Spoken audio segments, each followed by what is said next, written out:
Hi hello friends. இப்போ நம்ம இன்றைக்கி என்ன வீடியோ பார்க்க போகிறோம்னா, இன்றைக்கி வந்து காலையில் டிஃபன், மதிய லஞ்சுக்கும் தோசை தான். பையனுக்கு ஸ்கூலுக்கு தோசை தான் பார்ப்போம். காலையில் தக்காளி சட்னி, சாம்பார். ஸ்கூலுக்கு தோசையே போதும்ட்டா மதியத்துக்கும். தோசை வந்து கருப்பு உளுந்து. என்னடா மாவு கலராக இருக்கேன்னு நினைக்காதீங்க, கருப்பு உளுந்து. அதில் ஆட்டவும் தோசை கட்டுறதுக்கு சாம்பார். மதியத்துக்கு குனி கருவாடு, கூழு, கம்பங்கூழு. கருவாடு வறுத்தது, கம்பங்கூழு மதியத்துக்கு எனக்கு.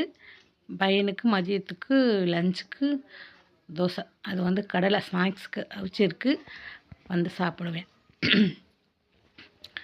காலை 2 தோசை ஊற்றி சாப்பிட்டு லஞ்சுக்கும் தோசை எடுத்துக்கிட்டு கிளம்பிட்டார். இது எனக்கு சாப்பாடுக்கு தோசை. வாங்க சாப்பிட்லாம். யாரெல்லாம் பிள்ளைங்களுக்கு காலையில் மதியத்துக்கு தோசை டிஃபன் கொடுத்துட்ருந்தான்னு கமெண்ட் பண்ணுங்கள். வீடியோ பிடிச்சிருந்தா லைக் பண்ணுங்கள், ஷேர் பண்ணுங்கள், சப்போர்ட் பண்ணுங்கள்.